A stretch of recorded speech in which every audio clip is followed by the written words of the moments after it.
दोस्तों में सुनील, इस वीडियो में हम बात करेंगे हिटलर के बारे में। आपने तरह तरह की कहानियां सुनी होगी, लेकिन क्या आप जानते हैं कि हिटलर का खाना चखने के लिए 15 महिलाएं कार्य करती थी? जी हो, आपको ये रोचक लगेगा, लेकिन ये सच है। सन 2012 में प्रकाशित हुई पुस्तक ला कैटाडोरा की लेखिका रोजेला पॉस्टोरिनो ने उन महिलाओं की खोज शुरू कर दी जिनका इस्तेमाल गिनी पिग की तरह किया जाता था, और वो हिटलर के लिए बना खाना चखती थी। कल्पना करें कि तरह तरह के लजीज खाने से भरी एक मेज है और उसके आसपास कई नौजवान महिलाएं बैठी हैं। उन्हें बहुत तेज भूख भी लग रही है, लेकिन उस खाने से उनकी मौत हो सकती है, फिर भी उन्हें वो सब खाना पड़ता है। पर 1942 में ये कल्पना एक हकीकत थी। वो दौर द्वितीय विश्व युद्ध का था, जब 15 महिलाओं को अपनी जान ताक पर रखकर जर्मनी के तानाशाह अडोल्फ हिटलर की जान बचाने का काम दिया गया था।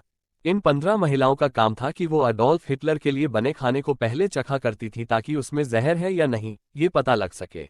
हैरानी वाली बात यह है कि दिसंबर 2012 से पहले कोई इस बारे में जानता तक नहीं था। ये राज तब खुला जब मार्गोट वोक नाम की एक महिला ने 70 साल की चुप्पी तोड़ने का फैसला किया और बताया कि वो हिटलर की उस टीम में थी जो खाना चखने का काम करता था। इन्हें टेस्टर्स भी कहते हैं। इटली की एक लेखिका रोजेला पॉस्टोरिनो ने जब मार्गोट वोक के बारे में रोम के एक अखबार में पढ़ा तो उन्हें इस कहानी ने बेहद आकर्षित किया।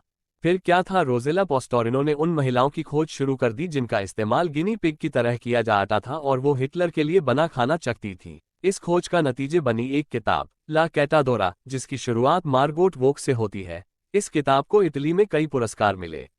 अब ये किताब स्पेनिश में भी प्रकाशित होने वाली है। 15 महिलाओं को किसी एक व्यक्ति का खाना चखने की जरूरत क्यों थी?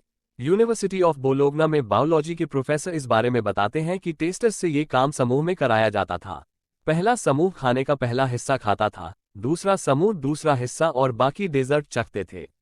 इससे ये पहचानना आसान होता था कि कौन सा खाना खराब है। लेकिन मुझे नहीं पता कि इसके लिए 15 महिलाओं की क्या जरूरत थी। इसके लिए 3 या ज्यादा से ज्यादा 6 लोग काफी होते, और सिर्फ महिलाओं से ही खाना चखने का काम क्यों कराया जाता था? क्योंकि पुरुष लड़ाई पर होते थे और जो लड़ने नहीं गए होते वो बीमार या बूढ़े होते थे।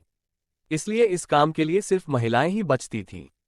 हाँ, मुझे खुद हैरानी होती है कि हिटलर ने यहूदियों को इस काम के लिए क्यों नहीं चुना।